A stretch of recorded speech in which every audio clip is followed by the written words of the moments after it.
Welcome to the deep dive. Today we're tackling a giant.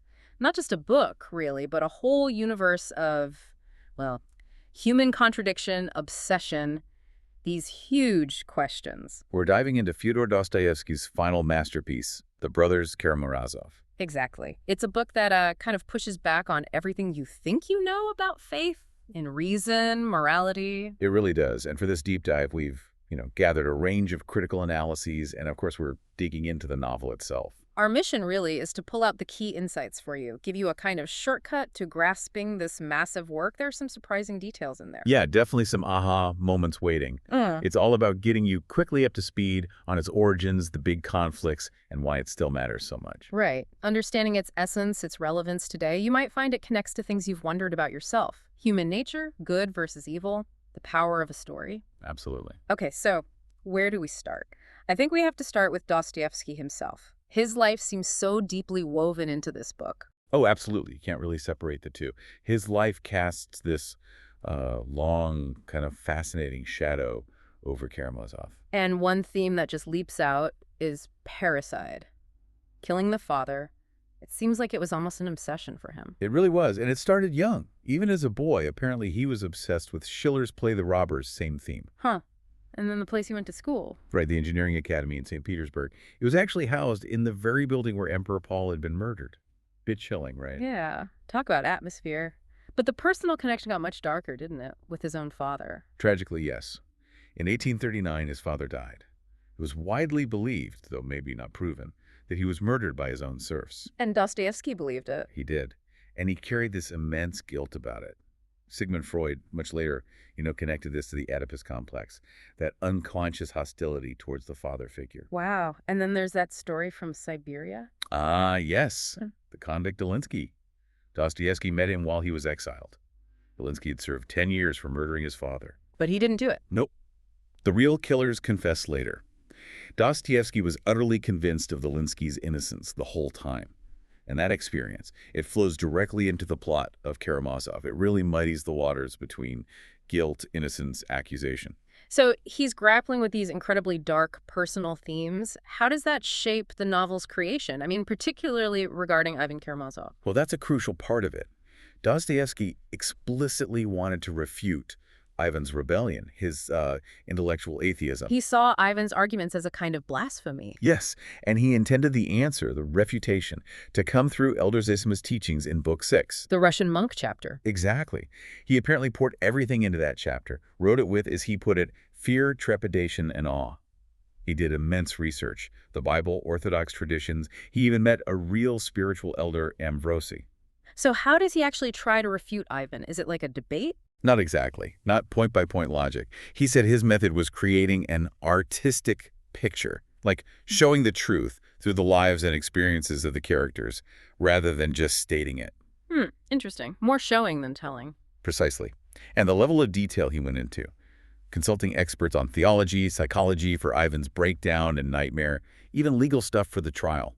It shows his commitment. Which probably explains why there are so many different interpretations, even today. Without a doubt. You've got classic studies like Michalski's, detailed work like Pieces on the Old Believers aspect, and of course Bakhtin's book on Dostoevsky is just foundational for literary studies in general. It's a novel that keeps on giving, critically speaking. Okay, let's dive into the family itself. The Karamazovs, conflict and contradiction seem to be their defining traits, starting with the father, Fyodor Pavlovich. Oh, Fyodor. Where to even begin? The book calls him a natural-born buffoon, a holy fool, maybe even possessed. A holy fool. That's a specific Russian concept, isn't it? Someone who acts eccentrically, maybe even blasphemously, but is seen as divinely inspired. Kind of, yeah. Though with Fyodor, it feels more like calculated chaos. He's irreligious, yet he makes these sudden, wild gestures, like giving 1,000 rubles for memorial services for his first wife. The one who used to beat him, not Alyosha's mother. Right. It's bizarre. Yeah. And think about his behavior at the monastery, mocking the monks, accusing them of exploiting people while enjoying your hospitality, telling lies about Diderot. He just seems to thrive on provocation and self-indulgence, a symbol of moral decay, maybe? Very much so. And his obsession with Grushenka. It's all-consuming. He even had that secret code, the tapping system for when she might arrive. Yeah, the 2 slow, 3 quick taps for her, 2 quick pause, 1 strong for urgent news. It's such a small detail, but it speaks volumes about his meticulous depravity. Sets the stage for disaster. And contrasting with Fyodor's calculation is the eldest son, Dmitri, or Mitya. He's all passion, recklessness. A total whirlwind, always caught up in his father's mess, especially over Grushenka. His whole youth was disorderly, leading to that huge fight over property. Where the father basically cheated him. Pretty much.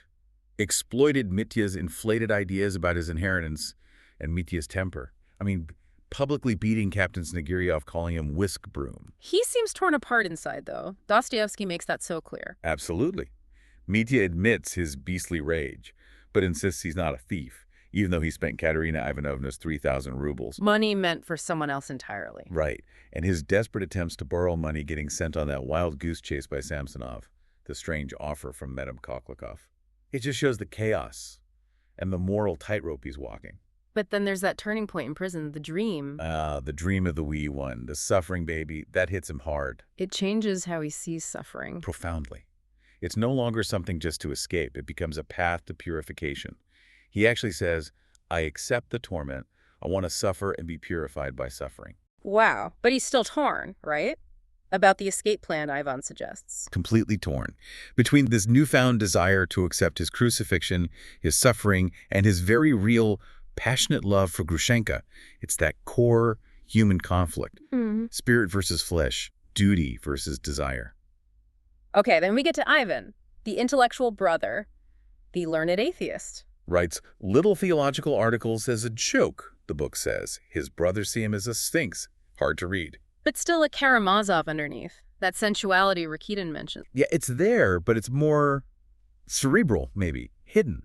Not explosive like Mitya's. And his big moment intellectually is the Grand Inquisitor poem. Oh, definitely. It's a chilling piece of writing. Set in Spain, Christ comes back, and the Inquisitor basically tells him he's not needed anymore. Because the church took Caesar's sword. Exactly. The Inquisitor argues the church offers people what they really want: bread, security, someone to tell them what to do by taking away the burden of free will. Freedom, he says, just leads to chaos and self-destruction. It's a powerful argument against freedom itself, in a way. Do people truly want it? That's the terrifying question Dostoevsky poses through Ivan. Do we prefer comfort and stability, even if it means giving up that freedom? It feels very relevant today, doesn't it? It really does. And this leads to Ivan's famous line, I return my ticket. Yes. He rejects God's world because he can't accept the suffering of innocent children. He says the whole of truth is not worth such a price. He wants to stay with the suffering, the indignation. It's a powerful, understandable stance, even if it leads him down a dark path. And it has consequences, especially with Smerdyakov. Ah, Smerdyakov. The servant, the illegitimate son. Ivan dislikes Dmitri, but he treats Smerdyakov with this cold contempt. And Smerdyakov throws it back at him. He does. Accuses Ivan of being the real murderer, the most lawful one, because his ideas, his silent consent, basically gave Smerdyakov permission. So Ivan's intellect becomes destructive. Divorced from morality, yes. It leads him to that breakdown, the brain fever, the nightmare with the devil. That devil character is strange. A gentleman who says he has to negate things, but actually wants good. It's bizarre, and Ivan admits he'd like to believe in the devil. It shows how fragmented he is, caught between his cold reason and this spiritual abyss he's created. Okay, shifting gears completely. Alyosha, the youngest brother, the novice monk. The contrast is stark, isn't it? He starts as this silly little novice, full of faith in elder Zosima, expecting miracles. Zosima seems to sense something coming, though. That mysterious bow he makes to Dmitri. Yeah, that's such a loaded moment, hinting at the suffering Dmitri will endure. And Alyosha, he's not entirely removed from the family traits either. Rakitin calls him a sensualist like his father, but also a holy fool like his mother. But his sensuality seems channeled differently, towards compassion. Exactly. Look at his effect on Grushenka. He doesn't judge her. His simple compassion makes her weep, forgive the man who wronged her, confess Alyosha stirred her soul. He defends her so passionately, too, saying she's higher in love than they are. He also shows amazing insight with Captain Snegiryov, the man Mitya insulted. Right. He understands that Snegiryov's pride needs to be respected before he can accept help. He predicts the captain will eventually take the money.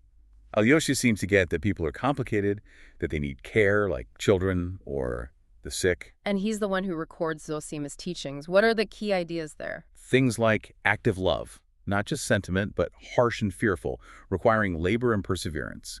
And that radical idea, Each of us is guilty in everything before everyone, and I most of all. That sounds intense. Is it about blame? Less blame, more. Interconnectedness, radical empathy, recognizing our shared responsibility, and the ultimate insight from Zosima. Life is paradise, and we are all in paradise, but we do not want to know it. A call to see the divine in the everyday. Wow. Okay, one more brother, sort of. Smerdyakov, the servant. Pavel Fyodorovich Smerdyakov. Illegitimate, enigmatic, terribly unsociable, the book says. That detail about him hanging cats as a child, Yeah. chilling. And his own weird theology. Yeah, justifying denying God to save your own skin, arguing it's not a sin if there's no profit in it. Yeah. It's this twisted, self-serving logic. Moral relativism taken to an extreme. And he's the one who reveals the murder details to Ivan. Meticulously. The signals, how Grigory the servant was conveniently ill thanks to his wife's potion, his own role, while making it clear he believes Ivan was the real cause, the one who silently wanted it to happen. And then he kills himself. Yes. Alyosha brings the news to Ivan. Smerdyakov leaves behind this trail of, well, intellectual poison and moral wreckage. These family conflicts obviously echo bigger societal questions Dostoevsky was exploring, like the church and the state in Russia. Oh, definitely. There's a huge debate in the novel. Should the church become like the state, enforcing rules? Or should the state itself aspire to become more like the church, more spiritual? How does this relate to criminals? Well, the novel contrasts the church's view, seeing criminals with compassion, like a mother, preserving Christian communion, with the state's legal punishments.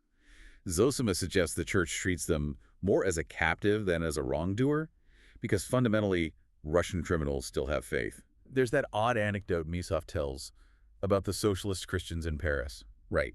The agent who feared them most, people who were believers in socialists, called them terrible people. It points to this anxiety about combining radical social change with deep faith, a potentially powerful mix. And freedom is another huge theme, right? Contrasting different kinds of freedom. Exactly. The monastic life, obedience, fasting, prayer, is presented as a path to true freedom, freedom from excessive desires, from superfluous needs, As opposed to modern life. which the novel depicts as leading to disunity and isolation, driven by endless invented needs. This constant chase for external things, Dostoevsky suggests, actually enslaves us. He has Zosima assert that ultimately the people, with their inherent faith, will confront the atheist and overcome him. All these threads really come together in Dmitri's trial, don't they? It becomes a microcosm of these debates. Absolutely. The courtroom is a battleground of narratives. Rakitin tries to blame it all on social conditions, serfdom, disorder, and throws shade at Grushenka. Then the doctor suggests Dmitri was insane, having a morbid fit of passion. Right, another way to interpret it. But Alyosha's testimony is fascinating, realizing Dmitri's gesture, hitting his chest, wasn't just spiritual anguish. It was about the money sewn into the amulet. His honor. Exactly, the 1,500 rubles. It shows how easily we misread signs, even with people we love. And Katerina Ivanovna's testimony? That seems to be the nail in the coffin. Devastating. She produces that letter where Dmitri outlined almost mathematically how he might kill his father. Our sources say her hysterical, emotional testimony ruined Mitya. It's this tangled mess of love, pride, pity, indignation. And the lawyers have their say too. Oh, yes. The prosecutor paints Dmitri as cunning, full of animal terror and Karamazovian impatience. The defense lawyer, Fedyukovich, pushes back hard, calling the prosecution's case novel upon novel, even dismisses parricide as just a prejudice, questions society itself, and kind of twists the gospel to plead for mercy. It really shows how slippery truth can be in a legal setting. Beyond the main plot, there are these incredibly moving side stories and characters. Ilyusha Sneguryov. Oh, Ilyusha. His story is heartbreaking, suffering because of Mitya's actions, his fierce defense of his humiliated father. But then Alyosha brings about that reconciliation with the other boys, the ones who called his dad Whisk-Broom. Yes, and the return of his dog, Zhuchka, renamed Perezvan right before he dies. It's pure Dostoevsky. So much pain, but also moments of grace and forgiveness. And Kolya Krasotkin, the smart kid. Kolya, the precocious schoolboy, so proud, knows about Troy and Syracuse. He resists Alyosha at first, but then has this real connection, a declaration of love even. His friendship with Alyosha is complicated, but he represents that next generation, grappling with ideas and feelings. We also see Grushenka change so much. Huge transformation.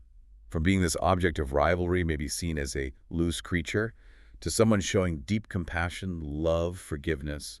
Especially after meeting Alyosha and facing her past with the returning officer. It's a powerful arc of redemption. Katerina Ivanovna, though. Her pride seems so destructive. Her pride and her pain are all mixed up. Her testimony, driven by that volatile mix, is what condemns Dmitri. It shows how intense emotions, even love and pity, can lead to tragic outcomes. But the novel doesn't end entirely in darkness. Alyosha's speech at the funeral. That's the final note, isn't it? A call to hope. He tells the boys, remember Ilyusha, and be kind, then honest, and then let us never forget one another. And he sees potential in Kolya, says he'll be much more intelligent later. Yes, there's this sense of continuity, of potential for growth, for learning from suffering. It's a beautiful, poignant ending focused on human connection and memory. So we've covered a lot of ground, from Dostoevsky's own life shaping the themes to this incredibly complex family, the philosophical debates, the trial. It's immense. It really is. Mhm. But hopefully we've given you a map, a way into this world. The novel digs so deep into good and evil, responsibility, the messy reality of the human heart. And those questions, they don't go away. They still resonate, don't they? In our own lives, our own societies, it really holds up a mirror. Absolutely. Dostoevsky shows us, I think, that the deepest truths aren't found in simple answers or grand statements. They emerge from the struggle, from the contradictions within us, love and hate, faith and doubt, all mixed up. So the final thought for you listening. What does this journey into the Karamazov world make you think about? What are the unspoken conflicts, the contradictions maybe playing out in your own life or in the world around you? Yeah, what does it reveal? It's something to chew on. Definitely. Well, that's it for this deep dive. Until next time.